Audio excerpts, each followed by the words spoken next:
Hello friends, M S coder में आपका स्वागत है। आज की इस वीडियो में हम जानेंगे जंप स्टेटमेंट के बारे में।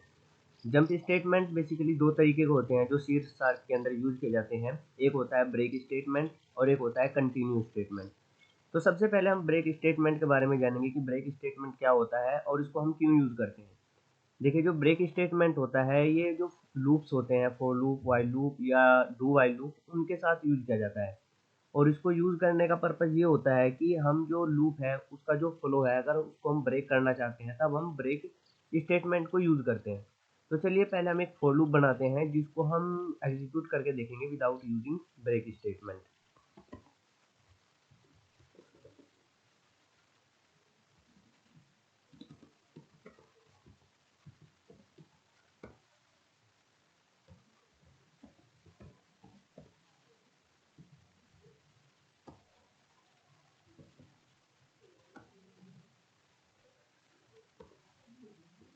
तो यहाँ पर आप देख सकते हो कि एक फॉर लूप बनाया है हमने जिसमें वैल्यू असाइन की है 1 और ये कितनी टाइम चलेगा, 10 टाइम चलेगा और 10 टाइम आई की वैल्यू को प्रिंट करेगा। तो चलिए पहले हम इसको एग्जीक्यूट कर लेते हैं और फिर इसी फॉर लूप के साथ हम ब्रेक स्टेटमेंट को भी यूज़ करेंगे।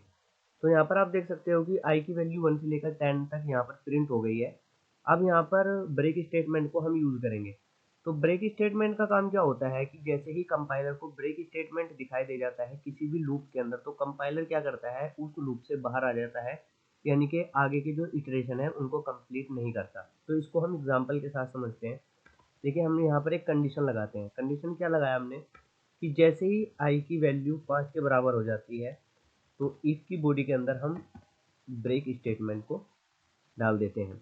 सबसे पहले देखिए, आई की वैल्यू 1 है तो यहाँ पर आई की वैल्यू 1 है, ये कंडीशन फॉल्स हो जाएगी और इफ की बॉडी के अंदर कंपाइलर नहीं जाएगा, यहाँ पर आकर वो आई की वैल्यू को प्रिंट कर देगा। इसी तरह से 1 से लेकर 4 तक वो आई की वैल्यू को प्रिंट करता जाएगा।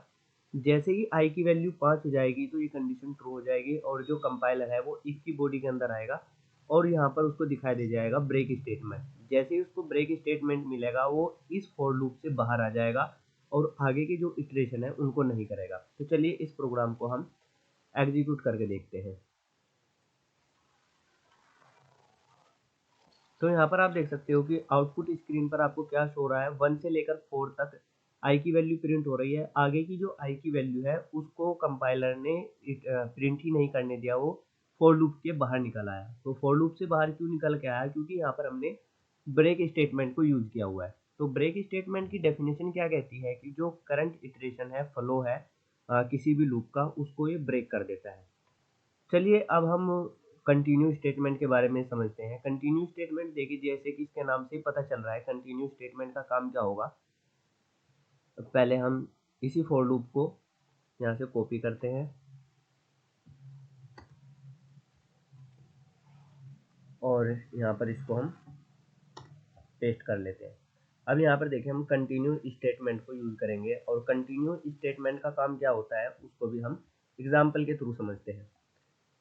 देखिए, सबसे पहले हम यहाँ से ब्रेक को हटाएंगे और यहाँ पर लेंगे हम कंटिन्यू।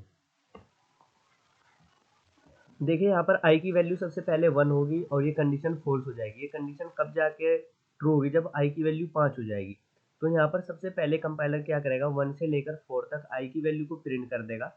जैसे ही आई की वैल्यू 5 होगी ये कंडीशन ट्रू हो जाएगी और कंपाइलर इफ की बॉडी के अंदर एंटर करेगा और यहाँ पर उसको मिल जाएगा कंटिन्यू स्टेटमेंट। तो जैसे उसको ये कंटिन्यू स्टेट मिलेगा, कंपाइलर क्या करेगा, यहाँ से इफ की बॉडी से डायरेक्ट वो यहाँ पर आ जाएगा और आई की वैल्यू को 1 से बढ़ा देगा, यानी कि 6 कर देगा और यहाँ पर आई की वैल्यू फिर दोबारा जब प्रिंट होगी तो यहाँ पर आई की वैल्यू 6 से प्रिंट होगी, यानी कि जो 5 थी आई की वैल्यू 5 थी उसको वो स्किप कर देगा, क्योंकि जैसे ही उसको आई की वैल्यू यहाँ पर 5 मिली ये कंडीशन ट्रू हुआ और कंटिन्यू स्टेटमेंट से क्या हुआ कि दोबारा वो कंटिन्यूटी में चला गया, यानी कि फॉर लूप का जो यहाँ पर इंक्रीमेंट का यहाँ पर आपको ये स्टेटमेंट दिखाई दे रहा है यहाँ पर आ जाएगा। तो चलिए इसको हम एग्जीक्यूट करके देखते हैं। तो यहाँ पर आप आउटपुट में देख सकते हो कि 1 से लेकर पहले आपको 4 तक की आई की वैल्यू दिखाई दे रही है और जैसे ही आई की वैल्यू यहाँ पर 5 हुई उसने 5 को स्किप किया और उससे आगे की जो वैल्यू है फिर उनको प्रिंट किया। तो आई की वैल्यू ने 5 को क्यों, आई की वैल्यू जो 5 है उसको कंपाइलर ने क्यों स्किप किया है, क्योंकि यहाँ पर हमने कंटिन्यू स्टेटमेंट को यूज़ किया हुआ है। जैसे ही कंटिन्यू स्टेटमेंट कंपाइलर को दिखाई दे जाता है, तो कंपाइलर क्या करता है, उससे आगे की वैल्यू को प्रिंट नहीं करता, वो दोबारा से स्टार्ट करता है। तो आई होप कि आपको समझ में आ गया होगा कि किस तरह से हम जंपिंग स्टेटमेंट को यूज़ करते हैं। आज की इस वीडियो में सिर्फ इतना ही रखते हैं। अगर ये वीडियो आपको हेल्पफुल लगी हो तो इस वीडियो को लाइक करके अपने चैनल को ज़रूर सब्सक्राइब कर लीजिएगा। Thanks for watching.